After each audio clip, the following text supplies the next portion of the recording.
और अब बात डी कंपनी की। डी कंपनी यानी दाऊद इब्राहिम, वो नाम जिसने भारत के खिलाफ कई साजिशें रची, जिसने भारत को दहलाने की कई बार कोशिशें की।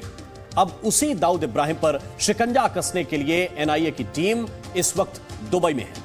अधिकारियों की टीम दुबई क्यों गई, इसके पीछे की वजह क्या है, इस रिपोर्ट में विस्तार से आप जानिए।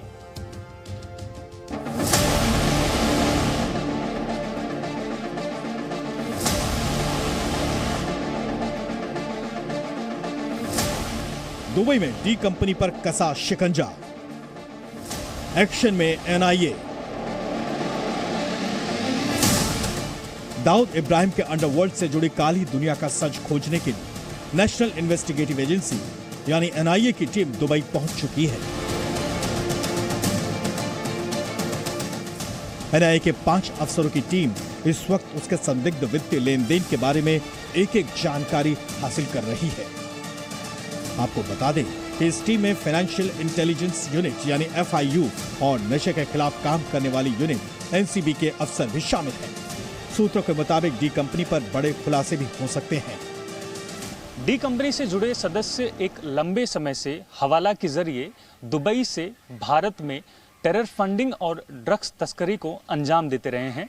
ऐसे में एनआईए के साथ एफआईयू और एनसीबी के अधिकारी दुबई पहुंच इस पूरे टेरर नेटवर्क और ड्रग्स तस्करी के नेटवर्क की कमर तोड़ने के मिशन से दुबई भेजे गए हैं। भारत में तस्करी, नार्को, आतंकवाद, मनी लॉन्ड्रिंग, आतंकी फंडिंग, किडनैपिंग, सुपारी किलिंग जैसे कई आपराधिक मामलों में डी कंपनी का नाम आता रहा है। देश के दुश्मनों को अब भारत दुनिया के किसी भी कोने में हो, उसे किसी भी हाल में बख्शना नहीं चाहता। आतंकियों को पालने के लिए डी कंपनी और उसके गुर्गे टेरर फंडिंग करते रहे हैं। हवाला फंडिंग के जरिए दुबई से भी पैसा आता है। पाकिस्तान से दुबई के रास्ते भी पैसे भेजे जाते हैं। मैं समझता हूं कि टेररिस्ट को अगर तोड़ना है तो सबसे पहले उनकी फाइनेंस की लाइन को तोड़ना चाहिए और पैसे की जो सप्लाई है, मनी सप्लाई है, उसको तोड़ना चाहिए। उस काम में एफआईयू जो शामिल हुई है, ये यही पर्पज है। तो इनका तीनों का मेल जोल होना ये बहुत बड़ी बात है।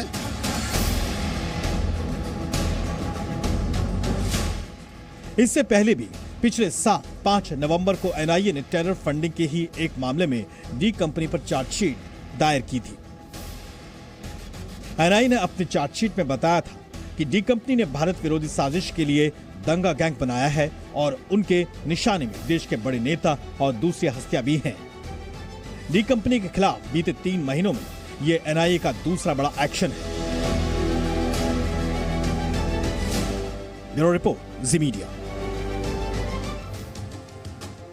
और सीधे आपको पटना लिए चल रहे हैं, जहां पर इस वक्त केंद्रीय गृह मंत्री अमित शाह संबोधित कर रहे हैं।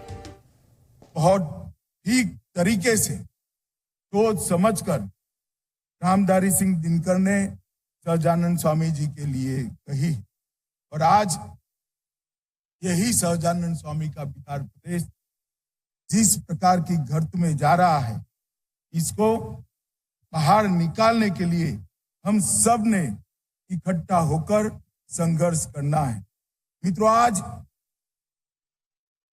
बिहार के अंदर जिनका पूरा जीवन जेपी से लेकर आज तक कांग्रेस का विरोध करते हुए गया, वो नीतीश बाबू केवल और केवल प्रधानमंत्री बनने के लोभ में सोनिया जी की शरण में जाकर बैठे।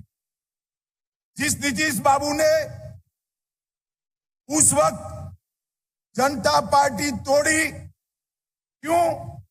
क्योंकि लालू जी की जातिवादी राजनीति और भ्रष्टाचार के खिलाफ लड़ाई लड़नी थी।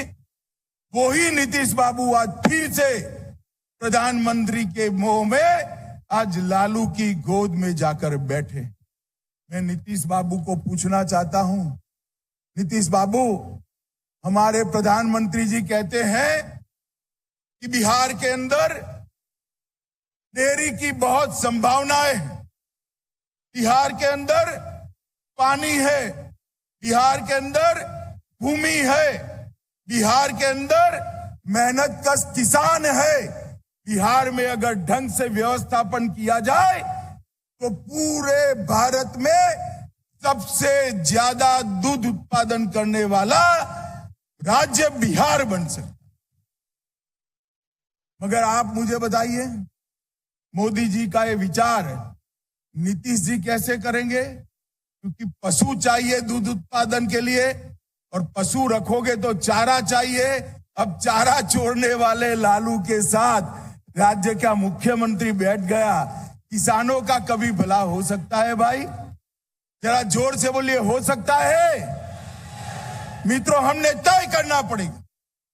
देश भर के अंदर गेहूं की खरीदी एमएसपी से होती है, धान की खरीदी एमएसपी के होती है। बिहार के अंदर क्यों नहीं होती? क्योंकि सरकार उदासीन है, सरकार को किसानों की चिंता नहीं है। मैं आगे बताता हूं कि मोदी जी के समय में एमएसपी से धान और गेहूं खरीदने के लिए बजट को 3 गुना कर दिया गया।